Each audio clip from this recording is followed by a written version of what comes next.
in fact, let's also tell you viewers that BJP Rajya Sabha MP from Nagaland, Konyak, wrote to the chairman of the Rajya Sabha, Jagdeep Dhankad, alleging misbehavior by Rahul Gandhi with her. Now, this woman MP said that she felt extremely uncomfortable as Rahul Gandhi pushed her on the chest. Listen in yourself.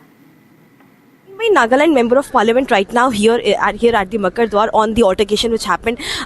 P. Sonyak, ma'am, what happened exactly? What happened in the morning? You were stating that how the altercation took place. Rahul Gandhi was just next to you. Altercation, but then we were protesting peacefully, and I was also standing and going forward. Then we made face to face, like he stood like suddenly he was in very close proximity of me and was shouting at me, which I did not like. I felt very uncomfortable because as members of parliament, it was a peaceful protest, and we were not like, it was not a violent thing, and we were not blocking or fighting each other. And as a women member, I did not feel comfortable, and I did not like the way he shouted and what he said. I felt very uncomfortable, and I have placed a complaint with the chairman, and yeah. There were several women MPs as well. None of them spoke anything when he was, raising his voice, or when he made you feel uncomfortable at that point of time. Everyone was shouting slogans and all. We were all busy,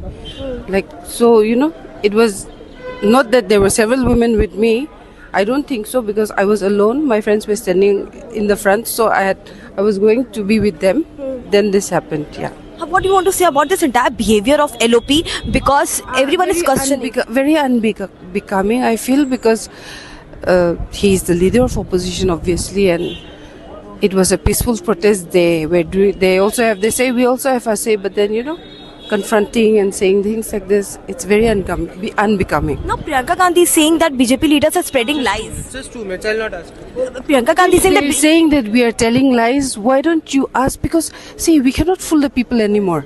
They should watch Honorable Home Minister's full speech in Parliament, and they'll know. Do you also think Rahul Gandhi is disrespectful towards women MPs? So this is P. Sonyak, Rajya Sabha MP from Nagaland, on altercation and assault gate Rahul Gandhi, where he raised his voice on the Nagaland MP. Harsha Chandwani for Republic TV. And viewers, Union Ministers JP Nadda and Kiran Rijiju, while responding to the allegations made by the Nagaland MP, said that it was an extremely shameful incident that she has faced, and that strict action must be taken on the leader of opposition of the Lok Sabha. Listen in to these statements. नेता प्रतिपक्ष ने जो आज कारनामा किया, हमारा lady सांसद को धकेल करके फिजिकली जो चार्ज किया, और लोकसभा के 2 और सांसदों को श्री राहुल गांधी ने इतना जोर से धक्का मारा, खून निकला, हॉस्पिटलाइज हो गया। ये जो कांग्रेस पार्टी का बिहेवियर है, ये इतना शर्मनाक है, हम विश्वास भी नहीं कर सकते हैं। हमारे पास संख्या है, हम डरने वाला नहीं है, लेकिन हाथापाई करके, हम एक दूसरे को मारा मारी करके संसद को हम इस नीचे स्तर तक हम गिराना नहीं चाहते हैं। आप सब कांग्रेस के सदस्यों से मैं हाथ जोड़ के कहना चाहता हूं, श्रीमान राहुल गांधी जी का जो व्यवहार के लिए पूरा कांग्रेस सदस्य इस सदन से माफी मांगे, देश से भी माफी मांगे।